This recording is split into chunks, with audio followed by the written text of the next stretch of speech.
When it comes to wildlife laws in Nigeria, there are many challenges that exist. Regardless of several state, federal, and also international laws that should protect our wildlife, our forests have been depleted and our wildlife populations have dramatically reduced. Why have these laws failed to serve as a deterrent when it comes to the hunting, killing, and trading of wildlife in the country?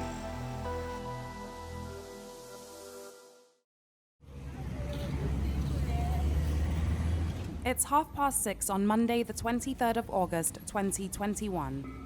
We've been informed that a crocodile and a Nile monitor, Africa's longest lizard, are up for sale right outside of the well-known Echo Hotel in Victoria Island, Lagos. So we went to see what was going on for ourselves.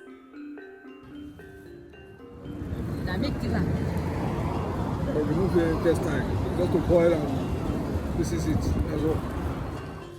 This business district of the city is never short of security officers, yet no one was stopping what was going on. Dr. Joseph Onoja, the Director of Technical Programs at the Nigeria Conservation Foundation, has been up against this battle for a very long time. The laws as we have it, even if we are implementing these laws as we have it, at least we'll be able to at least scratch the surface with the laws that we have currently. So on one hand, the law enforcement agents are not even aware of the law.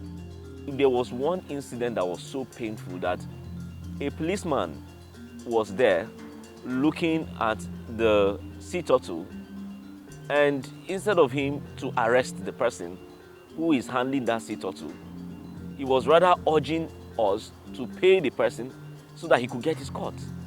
That's the first problem. These laws exist, but aren't implemented, even from those whose duty it is to enforce them. The question is, why? Awareness about this issue really is fairly recent in Nigeria. But if you go by the records, the official records found in the NIAP report, which Nigeria submitted in 2018, for instance, and we have tried to follow up on the outcomes of the seizures which Nigeria mentioned in the NIAP report. Where you really see the failure of our laws is a case which involves seizure of 53 kilograms of elephant tusk, and that case was settled out of court on payment of $13,000 US. 53 kilograms of elephant ivory tusk is as many as 8 elephants, more or less, and someone killed all elephants of that number and just paid $13,000 US and walks free. One key federal law on wildlife protection in Nigeria is the Endangered Species Control of International Trade and Traffic Amendment Act. Penalties were upgraded in 2016, but what effect have higher fines had on wildlife crime? There is some confusion around the Endangered Species Act. The NIAP report, which is the National Ivory Plan report, which Nigeria is bound to submit to the CITES Secretariat. The last one Nigeria submitted in 2018 contained an extensive, lengthy document which was said to be a 2016 amendment to the Endangered Species Act. That document contained extensive penalties, improved penalties as it were, stronger penalties than what you have in the Act, the 1985 Act. However, that Act was not properly passed into law. The only amendment that the President Act that was passed and that the President did sign only made changes to the fines. In terms of the custodial sentences, they still remain the same: 1 year imprisonment, 6 months imprisonment. My own argument is, even if with the laws that we have, even if it's being implemented the way it is, at least we'll be making some progress. But it's not even being implemented as it is. So there's this issue of, it concerns international trade, but before you have international trade, you must have local trade. So that has to be covered, and that has to be taken care of. Some states also have their own wildlife laws. While necessary, they're outdated, enacted several decades ago.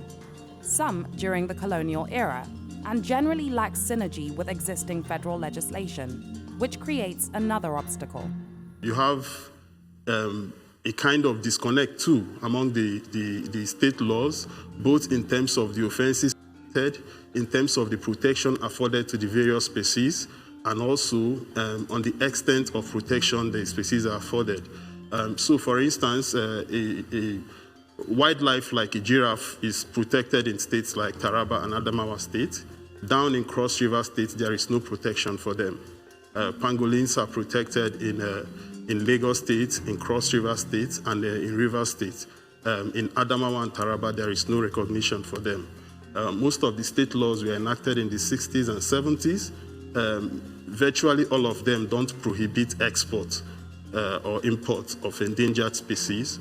We are working with some states in their, because as we work with them, we'll be able to know the similarities between the different states. For instance, we help Ogun State government in their forestry laws that was about to be passed in the twilight of the last administration. So we are still working on that to be passed in this administration.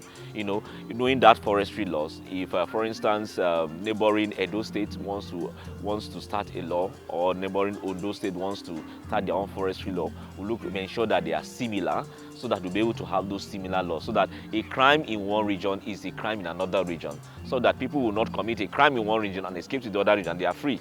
So trying to make sure that that synergy is there. And then there's the issue of overlapping mandates across different agencies.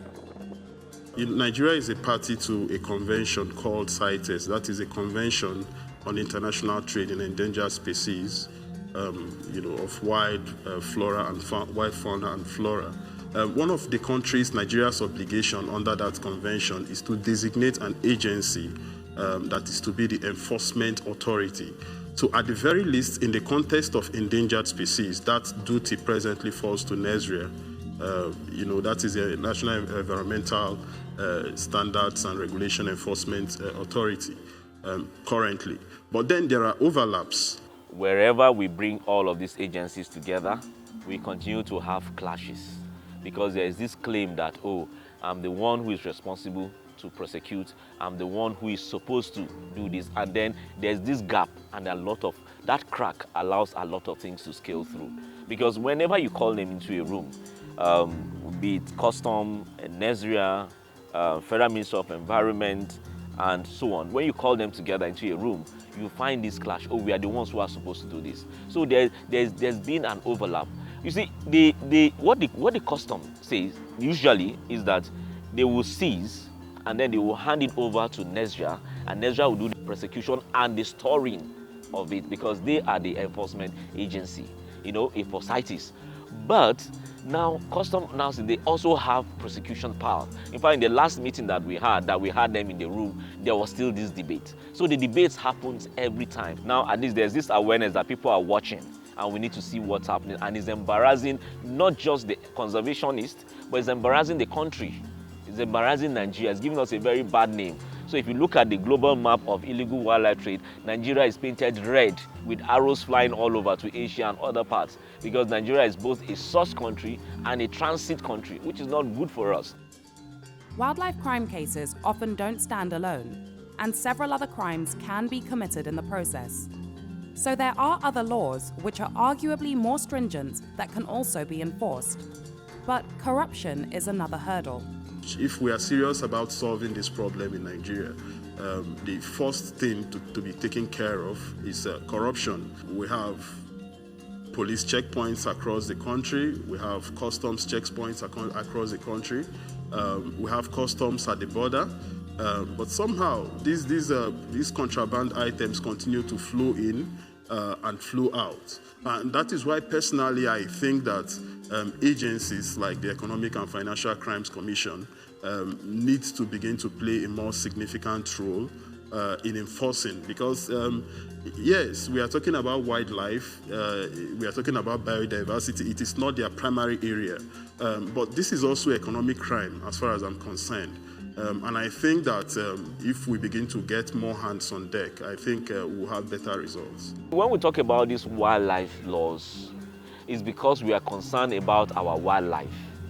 And we are concerned about our wildlife, not just because we are concerned about them, but we are concerned about the roles they play in our environment.